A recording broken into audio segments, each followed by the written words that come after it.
Salvador. Third time we're doing this after many technical difficulties, sir. But I think this time we're gonna get it. Yeah, third time's the Third time's the charm, bro. So that's tradition, bro. We always drink. Let's fix up some drinks with some vodka. I'm down for that. I appreciate it. Thank you for inviting us to your villa here in Phuket, Thailand. Anytime, bro. Beautiful view, man. Beautiful beaches. Awesome food. So, bro, you want that? No? Yeah, it's your drink. What do you want? I can run. All right, bro. So tell us who you are first. So my name is Salvador Rodriguez. I am I'm a sales manager with Bay Equity Home Loans. Okay. I've been in the mortgage world now for going on 8 years. 8 years? Since 2012. All right. How long have you been with Bay? It's going to be 3 years, 3 years. in a couple of weeks. Yeah. So How's that going? going well, dude. Yeah. They gave me a chance, and What attracted you to Bay? It was just what you look for different companies, right? So well, yeah, because I used to work at a bigger box bank, okay. and I realized that I was turning down a lot of people Yeah. that could get helped. So I started, scouting, trying to see where would be the best, beneficial place for me and the clients. And back when you basically checked on the boxes. Is that a big thing for you to make sure that you're able to help people in regards to like the company you work for? Because I'm not sure, you've been around for a while, so I'm not sure other companies may offer you better deals and everything else, but they might not be the best fit for you in regards to the people you want to help in the community. Well, I mean, here we're closing deals that there's no way that we'll be able to close at the big box bank. Right. So, that's very important to me. Not saying Most of our clients, they're not the $1 million clients. They're the, 200,000-300,000 middle class, blue collar people. Those are the ones that you want to educate and help them achieve the American dream. So I think home ownership is definitely a piece of the American dream. Yeah, when I came back into insurance, that was a big thing for me where I wanted to help everybody. Well, not every, because you can't just help everybody. I mean, it's impossible. You want to help as many people as you can, especially in the community. I think in a community like ours, where sometimes people take advantage of other people, or their money. Companies just don't want their money. They want the perfect client. Yeah. Which everybody wants a perfect client. I've had arguments with insurance companies where they tell me, they're like, oh well, you're not giving us any clients, or you're not. I'm like, you're not competitive in my market. And then they're like, oh well, we're competitive in this market. Like, bro, you're competitive in the perfect market or the perfect client. There's tons of companies that will be competitive. Exactly. So yeah. It's going 73 years. That's awesome. Yeah. So tell us where you're from, bro. You're born. So I was born in Jalisco, Mexico. Okay. In a little town called Valle de Juarez. Okay. All the way back in 1986. Okay.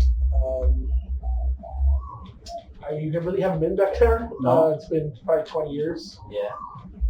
But that's where I was born. My parents brought me over here when I was little, probably 1 or 2. Yeah. And I grew up in my first few years. I grew up in Little Village. Okay.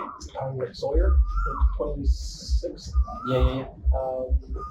And then after kindergarten, we moved to Cicero. You became a Cicerone. Yeah, basically I was there. I got my first house there. I got married there. I graduated high school there. How did you basically your parents' story when they moved here? Was it not here, not a Thailand, but when they moved to Chicago? Was it in regards to to give you a better life? Do you have brothers and sisters? I think yeah. I have a brother. I have a sister. They were born in the U.S. Oh, okay.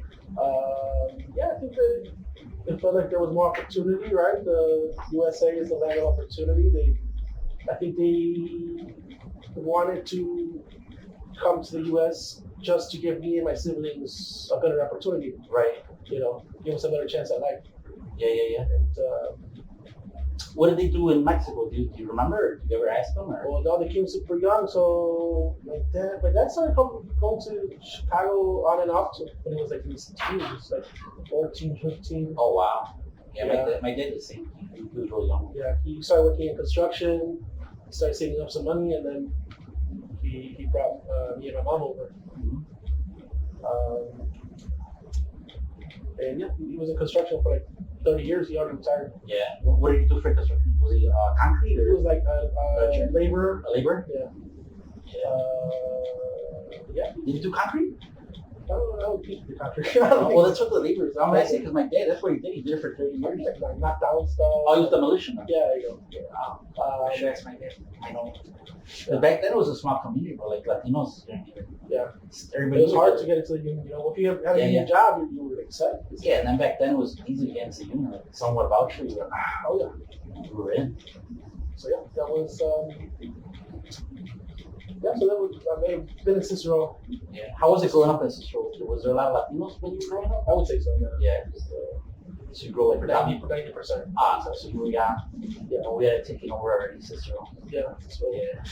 How was it? How was it in regards to like? Was it a tough neighborhood for you, or was it nice? Or No, I mean, I know there's a lot of myths out there. You know, it's dangerous. It's yeah. you're gonna get shot. Al Capone still.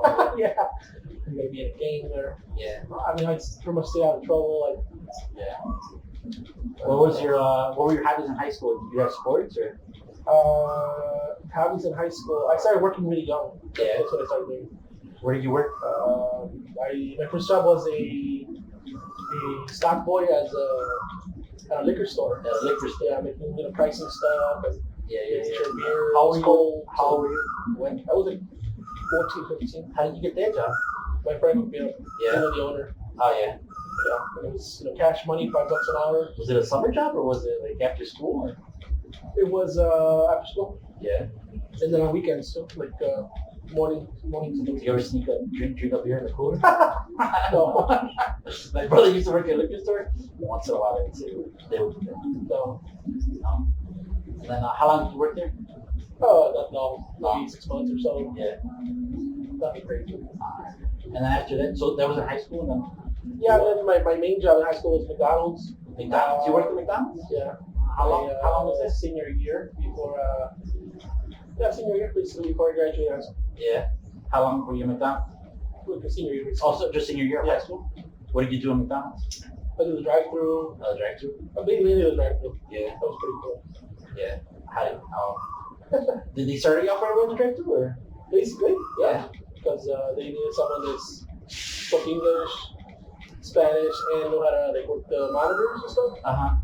Which McDonald's was it back then? Was it the one on Cermak? There's one on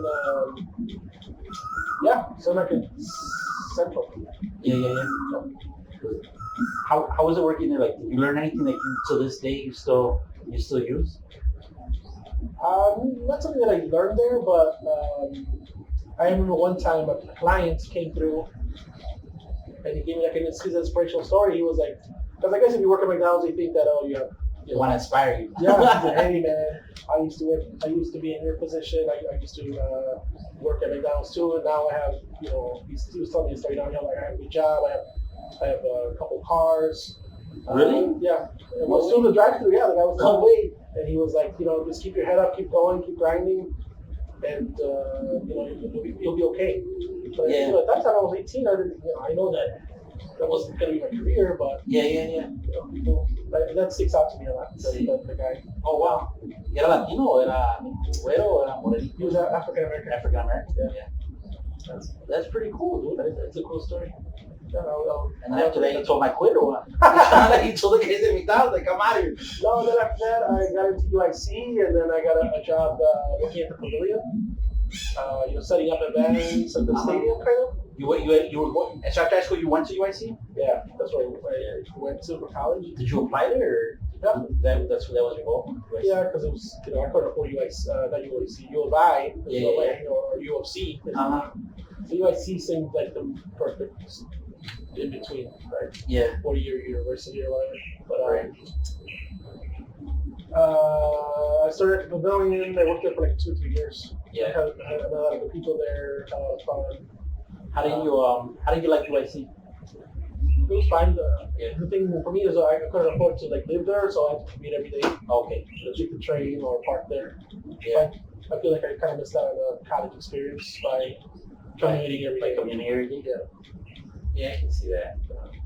What do you, when you were in UIC, was there a lot of Latinos también with you there, or what? Yeah? Yeah, I would say so. Yeah. What did you study when you were there? I was studying finance / accounting. Yeah.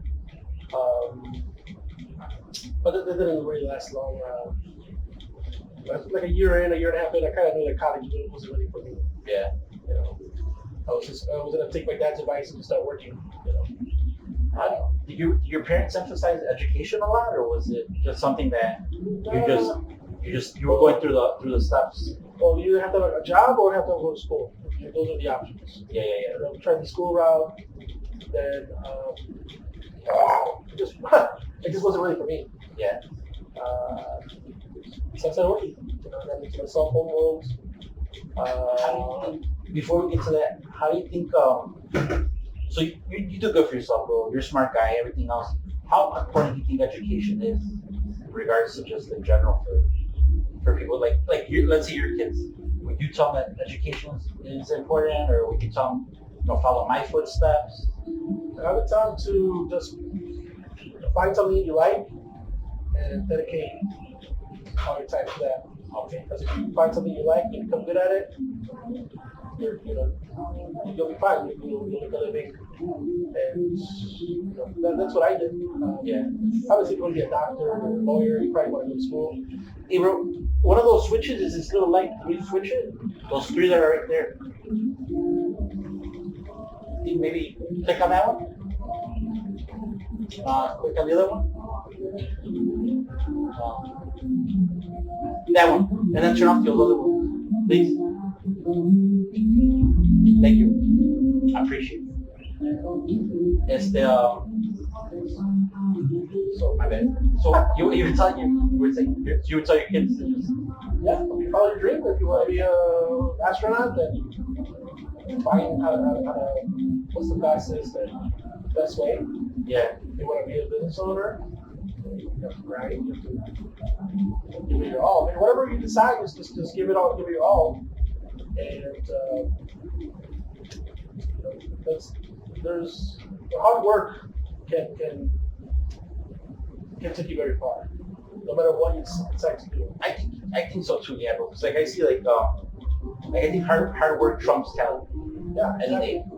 Like there's people that are super talented or that everything comes naturally to, and I feel like they become lazy because of it. And then you have people that are just hard workers, and they just they blow it out of the water. And then you have that special breed that are naturally gifted and they're hard workers, and that's when you get your those are the superstars. Yeah. But you don't need to be ultra talented to make a good living, to support yourself and your family, right? To be good at your craft. So that would be my advice for your kids, for anyone really. Okay. What so you worked at UIC? You dropped out then, or? Basically. Yeah, basically dropped out. And then after that, you went to where at Chase, you said? No, from there I went to work at the Verizon, the wireless. Oh yeah. Before the iPhones, before all these smartphones. Yeah. How was that? Back then, the BlackBerry, the Palm Pilot were the must-have phones. Yeah. Oh no, there I definitely learned how to sell. Yeah. Definitely. I would say that was like the foundation of where I learned a lot of stuff to where I'm at now. Yeah. I was there for 3 years. Okay. And then that's when I went to the big box bank. Yes. What's the one big thing that you can say you learned at Verizon to this day you still use? I would say putting in the time, because those retail hours are brutal sometimes, Yeah. Keeping that mindset, that focus on, okay, where's my next sale coming from? Where's my next deal coming from? Where you know, I sold 10 phones today, but where is my 11th phone coming from? Right. That's the mentality I have now. Loans, okay. I have 2 pre-approvals. Where's my third one coming from? It was a commission based back then. It was salary and commission. Commission. So yeah. So that was a big deal for me back then because I was 21, 22. You know, making basically what my dad was making at the union job. Yeah. So So you were making at Verizon when your dad was making that. yeah. So Did your dad ever like tell you like, hey man, like this job isn't what you should be doing, or no? He was always supportive. Yeah. I All my checks here. That's how much they're paying me. Yeah. It's up home, so that's good. So he always just like, you know, just work hard. Working hard basically. Do you think so? Without getting ahead of, I usually ask this at the end, but who's your mentor? Like, is your dad your mentor? Like, is he someone that you look up to, or like, who's your mentors in general, or is people that just? I would say my parents for sure. In terms of, I don't know if they're my mentors, but they're the reason. Like, Your why? so yeah, basically. Yeah. They gave up their prime years of their life. So my dad was like 15 to like 53. Yeah. So all those years, from 15 to 53, that's the prime of your life. In my opinion, that's for sure. You know, so he sacrificed those years just so me and my brother and my sister have a better chance. Yeah. So that's what drives me. Yeah. Oh yeah, for sure. I never thought about it like that. Yeah, they suit me. My mom too. So my dad retired. You know, once my sister graduated from medical school, he was like, okay, I'm done. You know, I did my job. So he went back to Mexico. He's in his ranch. Yeah. You know, 20 acres. In Mexico? Cows and Outside animals. Yeah. I think that was their dream. I think at that time, a lot of them wanted to work hard, go back, you know, build whatever they could in Mexico, go back and just enjoy it. That's awesome. Your dad did it. You know, like a lot of them, some did it, some just never were able to. Or, yeah. So yeah, I consider myself blessed. Yeah. For sure. Oh yeah, for sure. So, but that's what drives me, basically. Then my kids, obviously, once you become a father, that's an eye-opening experience. Your whole life changes. Yeah. How do you? So we got off a little tangent right there. So after after Verizon went to Chase Bank, how did you fall into that? Like, was it something that you wanted to do, or you were just looking for a different? I was always stopped by the branch right there on Ogden. Okay. And I would say I want to work here one day. I don't know why. Yeah. I was like 22, 23. Uh-huh. And then I applied for the personal banking position. I was 24. They gave me a position. They gave me a chance. Yeah. It's basically that's what I told the manager. They just give me a chance. You won't regret it. Did you regret it or not? He was like, man. Oh, she was a lady. That was a lady. Yeah, she gave me a chance. Fast forward 2 years after that, they promoted me to mortgages. And I've been doing mortgages ever since. Do you think when you were in Chase, were you able to help the community out a lot? Like, were you able to educate people, or was it, you know? I was able to help. Well, the good thing about that bank is that they get so many foot traffic. They get so much foot traffic. Yeah. So you get to meet a lot of people. Yeah. And I would say so, yeah. Yeah. You know, a lot of people think they don't qualify. People think that, you know, you have to have a certain amount in the bank or make a certain amount. So yeah, just educating the bankers on what questions to ask. Because obviously I can't meet every single person. Right. So yeah. Was there one scenario that you're like, man, like I helped those people out, like I feel good today? Man, there's a lot of scenarios like that. Yeah. Like a lot of those people are running at my parents. So there's tons of scenarios like that where, you know, people have been renting for 20 years, 30 years. They don't think they can own. Those are the real success stories because, you know, now instead of paying rents, they're building wealth. Yeah. To, you know, so I think that's a big deal. Do you think like home ownership, how important do you think it is, especially for like in our community where people rent a lot? Like how big of a how much power does that give us in regards to this? Well, usually people who own homes, they have more money in the bank, they have a better credit score, they are more likely to have a higher income. So there's a lot of, I guess, side effects that come with being a homeowner, positive side effects like those I mentioned. So I think homeownership is, like, I believe it's part of the American dream. Like, you owning your own house, Yeah.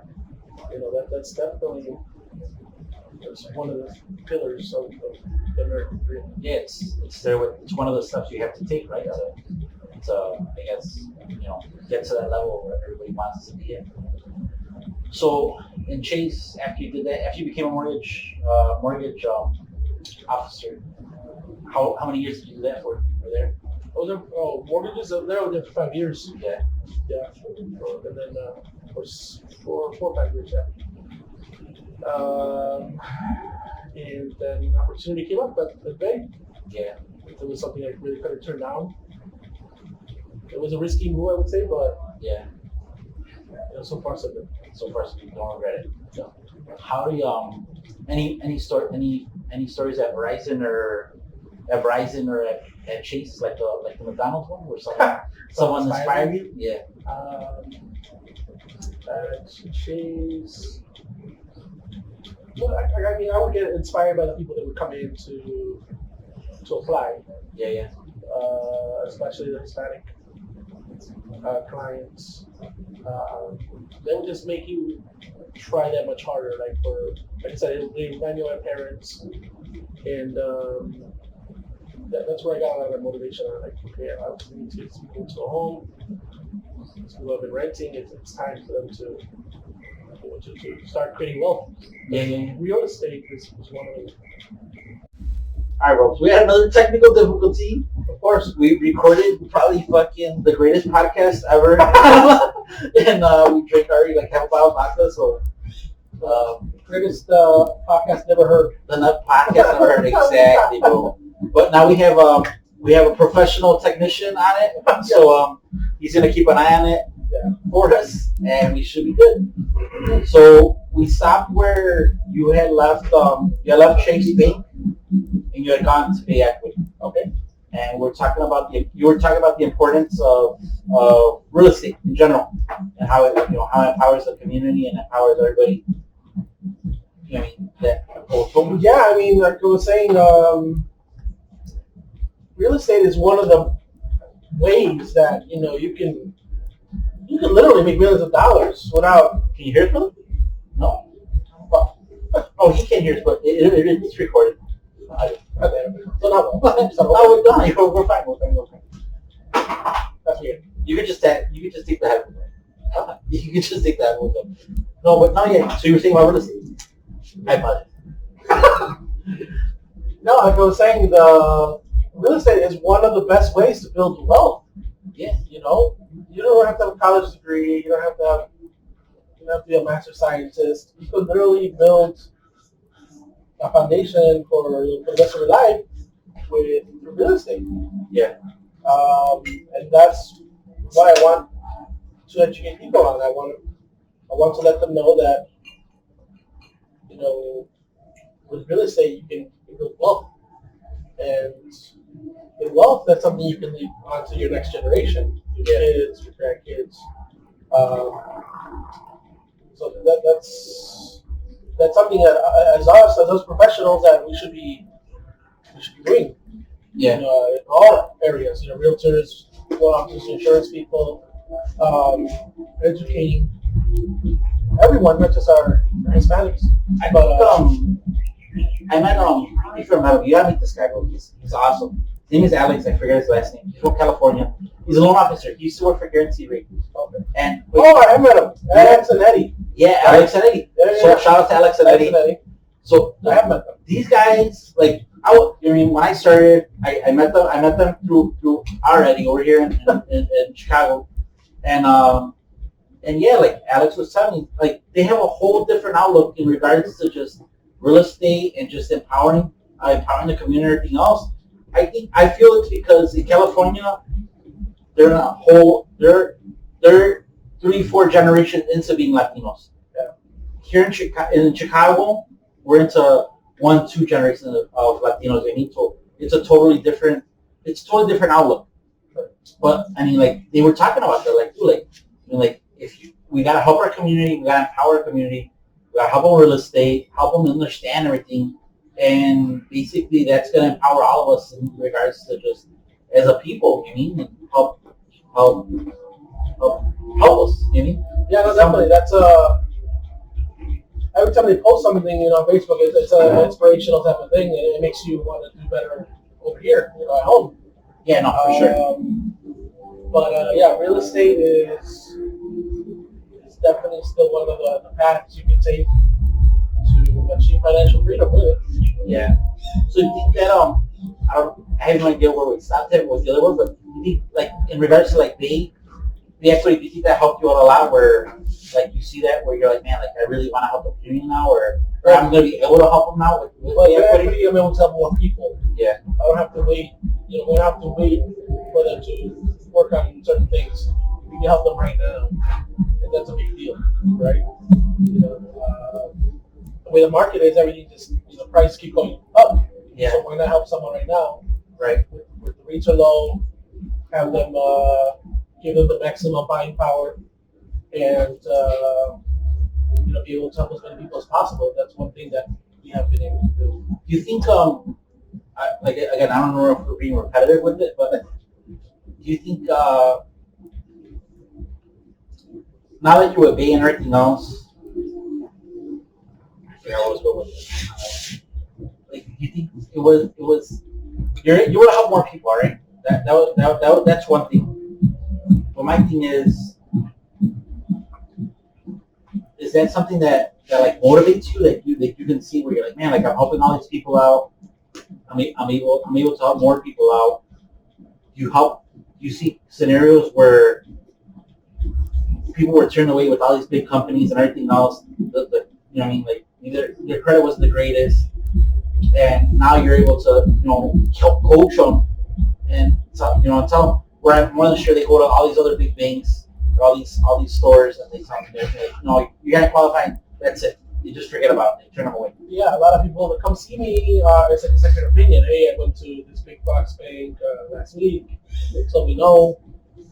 A lot of the time we're able to say yes because of our guidelines, of our debt ratios, of our credit score requirements.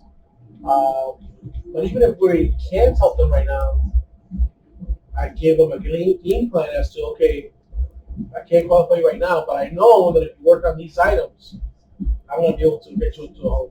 Yeah. You're going to be a homeowner if you work on these things. Yeah. And, from there, if the client really wants to be a homeowner, they're going to do everything they can to work on those things. So I think that's something we try to do here. If we turn someone down, we try to tell them why. And give them a path from turning a no into a yes. What's the longest case or the longest scenario where you've had somebody where like they came in, they couldn't get it, and you're like, all right, I'm gonna help you, and we're gonna go step by step, and eventually we're gonna get you there where you want to be. The longest one so far was like almost 2 years. 2 years? Yeah. This lady's credit was not in a good place. She had made some poor decisions, I guess you could say, in her early years. But, I told her, these are the things we need to work on. These are, be followed up like every month or two. And eventually, yeah, she got pre-approved. She got into a home. And yeah, that was definitely one of the best success stories we've had. Those are the ones that you remember. Yeah, the person who makes, $100K a year, has $100K in the bank, that's an easy loan. Anyone can close it in 2 weeks or whatever. Yeah. The person who has like a 580, who's had credit issues, who's had multiple employment history, doesn't have that much in the bank. Those are the puzzles that you try to take more pride into, I guess you could say, when you are able to close it, because it means the world to that person. Oh yeah, for sure. They're never gonna forget you. They're gonna be like, that guy helped me. I'm gonna send you all my family, my coworkers, everybody that I know. Yeah. You spent that time with me where you didn't have to, and you helped me out. Yeah, because I have a lot of so a broker. I have a lot of company, like a lot of people that do insurance, but do it for the bigger companies. And yeah, they send me other clients. They send me clients that they can't help. I mean, like, when you sit there and you're talking to the clients, and they're like, everybody turned me away, and I have no other choice. And I feel like, especially like in the Latino community, where people are just like, all right, as long as they accept me, that's what I'll take. I mean, it shouldn't be like that. I mean, at the end of the day, there is options out there. You just have to go to somebody that's going to be willing to go that extra step to us. And yeah, like, I think that's a big deal, especially. Yeah, I mean, customer service is more important than ever now. Yeah. With all the competition, one way to stand out is to go that extra mile. Especially with the computers, the internet, everything else, where everybody's always talking about it. I mean, like that. To me, that's a big scenario where if you take the next, you go the extra step, people are gonna appreciate it, and then two, I mean, they're gonna remember you, like you say. They're gonna appreciate it. In regards to traveling room, I know we're skipping around because I'm so pissed right now. We had an awesome podcast and the Russians have hacked our computer or something and they just don't want us to have it. Traveling, bro. Yeah. I know you travel everywhere. What's your favorite spot? Or what's been the one that's inspired you the most or that you like? Well, like I told you today or yesterday, like this right here, my whole mind and my body has been in a euphoric state for like 2 days, 3 days, like a natural high basically. It's been, I can't even describe it. This is amazing right here. This is what I think this is what life's about. You know, you work hard. You get to play for a little bit. You get to build, build stronger relationships. Yeah, for sure. You get to know people. You get to build different cultures. Right now, I love Thailand. I didn't think that I would be saying that, 2-3 years ago, but this is. How do you think? It's amazing. So let's go off script. How do you think visiting different countries and seeing different outlooks? How do you think that affects you in regards to business and just in general everything? Like, do you think that helps you out a lot, like traveling and opens up your mind? Most places that I go to are. The United States is probably the greatest country in the world in terms of people being well off. When you travel, you see that it's not the same. But people are still so happy. It humbles me. It should humble everyone. When you travel, when you get to meet people, different cultures, and that's what I really like about it. It reminds me of why I work so hard. Why I go to the office every day, why I sacrifice all those hours. I spend as much time with my kids. This reminds you. This is why I work so hard. Do you think? So let's forget everything we recorded already. Okay. Let's ask you a question. Let's ask you a question. Okay. Do you think your parent? Do you think, like, when you tell your parents, I'm gonna travel here, I'm gonna travel, like, because our parents, bro, their whole thing was from Mexico to the United States, work hard, maybe go to Wisconsin Dells, maybe go see a couple of states here and there. Do your parents travel a lot or no? No. So for you to tell them, like, hey, I'm going to Thailand, I'm going to Cuba, I'm going to Colombia, like, what is that, or they're just like, Nico, gotta be careful because... Oh yeah, my mom always says, cuídate. La bendición. Yeah, but I know that they're proud. Yeah. That their son is able to explore the world. Yeah. Things that they have not been able to do really. They've never really. Yeah. I showed my mom the tiger picture. She was like, "What?" And so she was like, "This is a real tiger." I'm like, "Yeah, it's a real tiger." Yeah. And I just, it's moments like that, just like, man. They're priceless, right? Yeah, it's like, how big was that tiger, son? It was a big ass tiger. It was 1,000 pounds, 500 kilos according to the lady. It was a big tiger. It was a big. I was a little. I was a little scared. Yeah. Um, I'm not gonna lie. I thought for sure we were gonna lose somebody at the tiger park. For sure. like, man, this travel insurance cover tiger bites. Because you signed the waiver, that was it. Like it was. Yeah, so you did have to sign a waiver. But yeah, no, I don't talk to my dad as much because he's in Mexico. I talk to him like almost every day. Yeah. You know, with that Mexican pride that we have, Yeah. people don't, usually the parents will say, I love you or I'm proud of you. Yeah. But I know that. You get it. Yeah. Yeah. Oh, yeah, definitely. Yeah, they're never gonna say it unless they're like, you've been drinking with them for a while, and like it'll come out. Like, yeah. After we said the Fernandez song or something. But our audio and visual technician, Torres Carreño, his podcast is coming soon. We have an awesome one with footage of Thailand. And I don't know, it's not bad for me. It's not bad. Yeah, I tell Mom everywhere I go. Yeah. She always says, cuídate, I send pictures, talk to her. Yeah. So going back to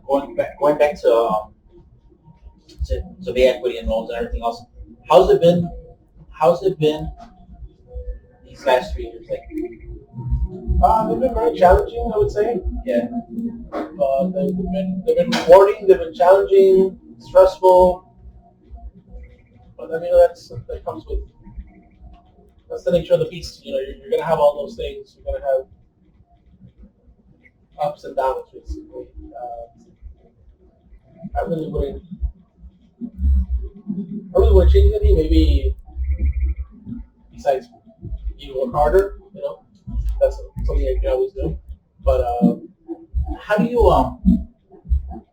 again, like going off the how do you stay focused? Like, how do you make it so you're always keeping focus, always keeping a vision, always working harder?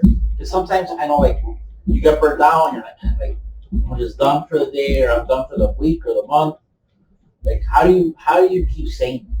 Well, I have those moments too. Where like, man, it's been a crazy day. I'm done. Everyone has that. The mentality. It can sometimes, be like, okay, I'm done. But like I said earlier in the podcast, from my Verizon days, I'm always like, okay, where's my next sale coming from? Where's my next client coming from? That's always been my mentality. Like, how am I getting my next deal? And that's always something. Even if I have like 30 deals in my pipeline, okay, where's deal 31 at? Where's deal 32 at? I think that's a big thing. Like, so I think like sometimes we get focused on our clients. We have like a moment, and then we finish with them, and then that's it. Like, we're like a little dry spell where we're like, so how do you do it to keep? Well, I'm always prospecting. I'm always talking to So it's always partners. I'm always having meetings. I'm always, talking to somebody about mortgages or real estate, and that's what keeps me having a pretty healthy pipeline throughout the whole year instead of just during the busy season. Like right now, I got like 2 contracts I gotta key in. But I'm always, like I said earlier, I don't settle. I keep going. Where is my next deal coming from? right. How do I get this next deal? Awesome. What's your so you've traveled all around the world. Now for sure, like, you've been on one side of the world, but literally you're on the other side of the world now. What's the food that like always stands out where you're like, man, like, I don't know about the food, but the beers. Beers? I like trying out. I was like trying out the local beers. The one in Cuba, it's called Cristal, like the champagne or the one in the rap videos. Yeah. It's just a regular green bottle, but I can drink those all day. Really? stalls. In Colombia, I think it's called like Club Colombia. I can drink those. I like trying different beers, different foods, different. What's the best meal you've ever had, other than Chicago? The best meal I have ever had. I don't know, man. That you were like, man, like, that was just so phenomenal. That's tough. It's probably in Cuba. Cuba? Yeah. Really?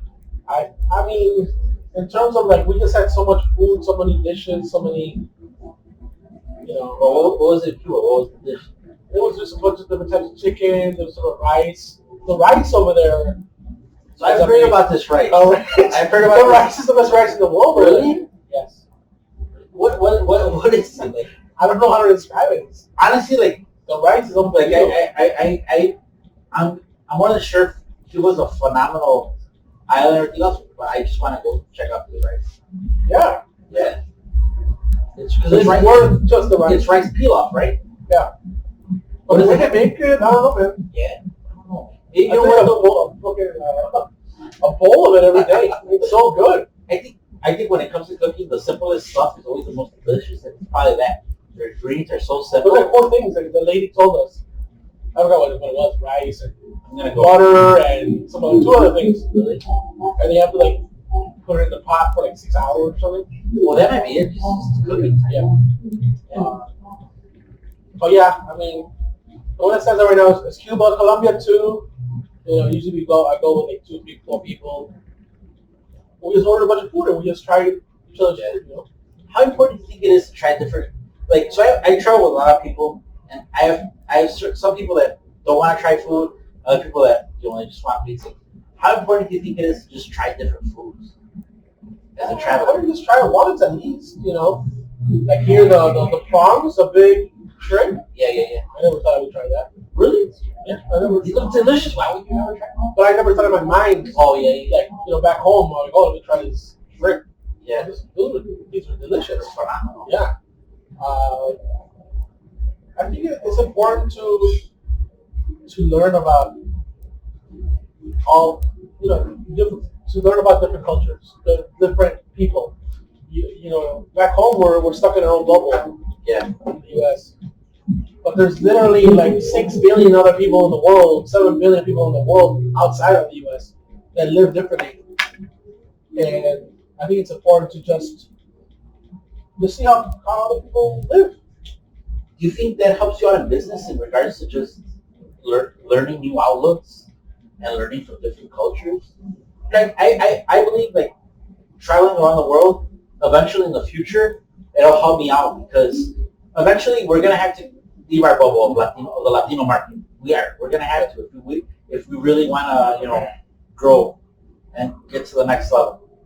So we're gonna have to be able to say like I've been here. I mean, I've met your people or stuff. Yeah, to me, it's just a humbling experience in terms of like how people live, how we cherish maybe more materialistic things over there than here or anywhere I travel. It just humbles you. It makes you realize that how good you have it. It makes you appreciate what you do have. Right. And that's something that I like to do. I think traveling is necessary for your mind and your soul to just check out. I think it is. Like I think you hit it right on the button. It's necessary for your soul because it just it gets you out of the daily grind. It rejuvenates you. I think us as people that just sit in front of a computer all day and just grind and and just take information and just talk to people all day, but we don't. Even though if we're traveling within the city or whatever, talking to people, we're still in that like same little bubble and just Yeah, same routine, same everything. the same routine. Gear gets you out of your comfort zone. It makes you try things that you never thought, like the tire. Yeah. It's something that I love. I've grown to love this in the last few years. That's awesome. What would? All right, I've asked you this question like 5 times already because we keep on apparently our something happens with the video. I don't know what's going on, but What would young Sal stock your liquor, the liquor store? Or no, not young Sal. But what would Sal today? So young Sal. What advice would you give young Sal? The biggest thing I've learned is that for a long time I settled, or I thought that when I got married, when I had kids, I was like, all right, this is it. This is my life. That's it. But I quickly found out that there's more. There's more. And so what I would tell myself back then is, never settle. Whether it's professionally, whether it's personally. Over the last few years, I've been able to learn a lot about myself, what I want, and what I want is what I deserve, and what I deserve, I'm not gonna settle for anything less than that. Yeah. And that's something that I've learned. You think? In my 20s. Again, I don't know if we already recorded that question that I'm asking right now, but do you think that's a culture thing, bro? Like, do you think settling sometimes is a culture thing, or where we're like, all right, like they gave me a job, and I'll work the best I can. Hopefully it just won't fire me, and I'll just, I'll make a career out of this. Do you think that's a culture thing, or you mean like? Yeah, probably to a certain extent that is a culture thing. Like, we just want to disappoint, you just want to work hard. Yeah, you don't want to let anyone down. Like, great, I got my job. I'm making $100K a year now. This is it. Yeah. That's not the way I look at things. Okay, now I'm making $100K now. How do I make $200K? How do I make $300K? Right. How do I make $1 million? That's my mentality. Yeah. That's the mentality. And again, like, I don't know if we're repeating ourselves. Whatever, we record a lot already. But like I was saying, like, dude, like that's probably the biggest lesson I take from Eddie all the time, from our mutual friend Eddie, where he says just focus on you, like do you, and don't worry about what anybody else says, don't anybody else does. You gotta focus on you and just keep on going ahead, and you're gonna get to where you want to be. And I think that's definitely something I've learned from him too, because we both know that he has a lot of naysayers, a lot of haters. Yeah. And if he's able to have that mentality, at that level, we should be able to do it on our own little level. Like, have that tunnel vision, focus on yourself. Don't worry about what other people say, because at the end of the day, it doesn't matter. Yeah. You're going to drive yourself crazy if you keep thinking about what someone is saying about you. Yeah. So, I try to focus on positive things, focus on how can I make my team better, how can I make myself better, how can I be a better father, how can I be a better person, all those things is stuff that I try to focus on. Right. And do you have any mentors, like people like you look up to, or people that you go for advice, or is it like your parents, or? I wouldn't say mentors, but my parents are definitely the reason why. I work so hard, Yeah. But people don't think about it like this. Like, so I was born in Mexico, right? They brought me over here. They were born over there too. They could easily just stay there and raise me there.